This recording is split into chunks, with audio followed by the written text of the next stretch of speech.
Hello,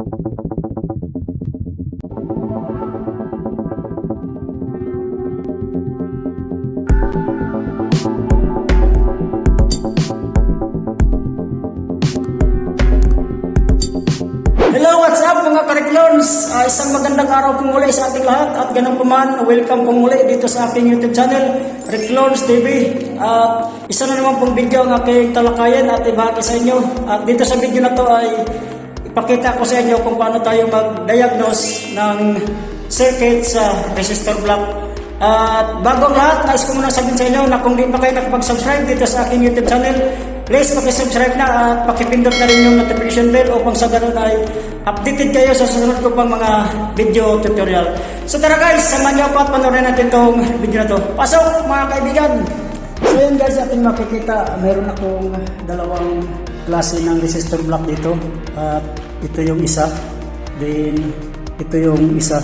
Itong resistor block na to ay para to sa Isuzu D-Max. Then itong isa na to ay para to sa Hyundai. Then tandaan nyo lang mga kaibigan, lahat ng resistor block ay hindi pare-parehas. Depende yan sa brand ng sasakyan. Pero kahit anumang klase ng resistor block yan, iisa pa rin ang purpose ng resistor block na yan. Ang purpose niyan ay siya yung magkukontrol sa speed ng blower fan motor. So yun yung trabaho ng resistor block. Ngayon, pasensya na kayo, wala tayo sa actual ng sasakyan at ang ginawa ko, meron akong blower switch dito at meron akong blower fan motor.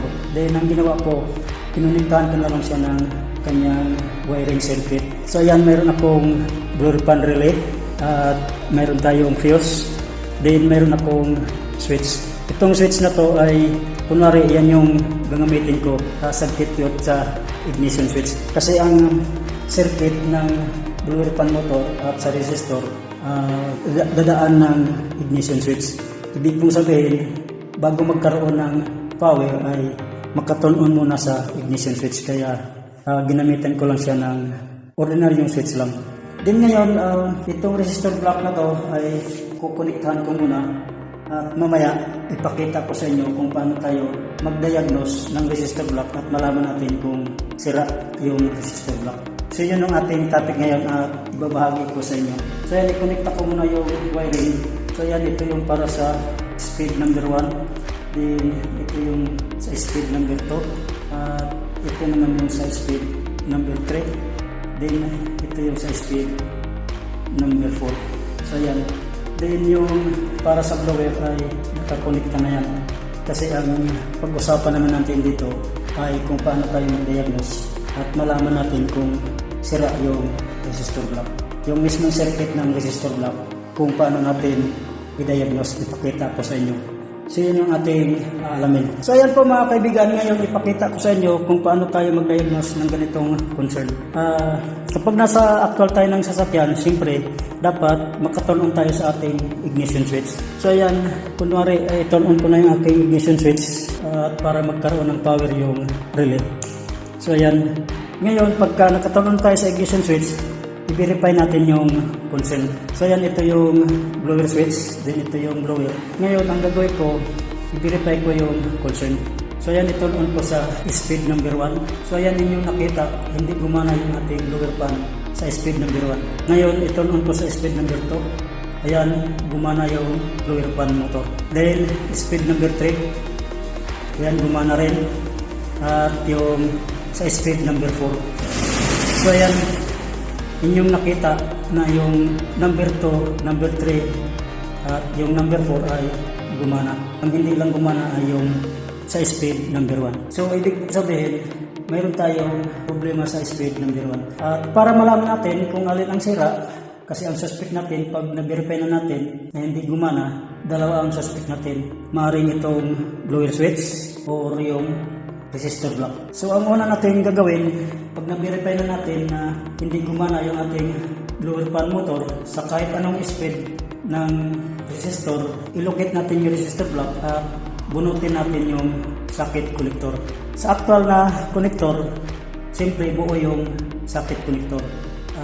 Dito, siyempre individual kong kinonektahan, ang bunutin ko lang ay itong speed number 1 dahil yun ang nag-verify natin na hindi gumana yung blower. So ayan, tanggalin ko dito. Sa pag-diagnose nito ay pwede tayong gumamit ng test light. Pwede rin tayong gumamit ng digital multimeter kung mayroon tayong digital multimeter. Ngayon, ang gamit ko ay test light lang. Ayan, yung aking clamp ay kinabit ko sa ground. Then, itong sa speed number 1 na terminal, dito ko ikabit yung test light. So, ayan. Tapos, i-turn on ko yung aking switch. Kapag umilaw tong test light, ibig mong sabihin, buo yung switch kasi mayroon siyang power supply na binabato. Mayroon siyang output. So, ayan, tingnan nyo guys. Number 1, gumana yung ating test light. Ibig mong sabihin po yung ating blower switch. So, suspected na natin na ang sira ay itong blower resistor. Ngayon, itong blower resistor block, dagdag ko lang sa inyo, mayroon din mga problema na ito na kung minsan magkasabay-sabay yung 1, 2, and 3. Wala siyang 1, 2, and 3. Hindi gagana yung ating blower sa speed 1, 2, and 3. So ayan, kunwari tanggalin ko lang.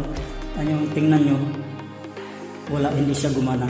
Yung 1, 2, 3. Then, itong ating blower pan motor, gagana pa rin yan sa high speed. Kasi yung kanyang wiring connection ay nakadirekta na yan dito sa switch. So yan, yan inyong nakita. So, ganun lang yung pag-diagnose ng resistor block at malaman natin kung sira. So dahil inyong nakita na mayroon tayong power output na binabato yung switch, ngayon recommenda na natin na palitan yung resistor block. So kunwari palitan ko na, ito yung aking bagong resistor block, then ikabit ko rin yung wiring connection dito. So yan, ito yung speed number 1 at ito yung number 2, then ito yung number 3, tapos ito yung sa speed number 4. Then testingin natin ulit para malaman natin kung tama yung ating diagnose na resistor block ang sira. So ayan, ngayon ang gagawin nyo na nito, pag tinesting nyo na at napalitan na ng bago ng resistor, siyempre paandarin nyo na yung sasakyan. Saka nyo i-turn on yung inyong blower at i-check nyo yung bawat speed ng blower. So ayan, number 1. So ayan guys, inyong nakita, gumana na sa speed number 1. Then number 2, number 3, at yung number 4, yung ISKIP. So ayan guys, inyong nakita na gumana yung ating resistor block sa bawat speed nung pinalitan na natin yung resistor block.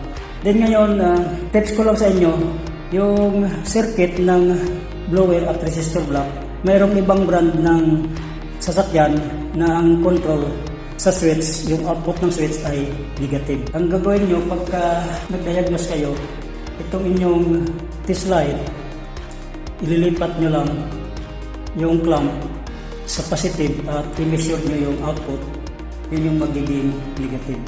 So yun yung aking mahalagang paalala or tips sa inyo. So hanggang dito na lang yung video at maraming salamat sa inyong panonood at kung sakali mang inyong nagustuhan yung video na to, isang thumbs up ulit ang aking kailangan galing sa inyo. Hanggang sa muli, sana patuloy nyo pa rin akong suportahan at panoorin ang lahat ng video na aking magagawa. So bye bye at see you sa sunod pang mga video tutorial.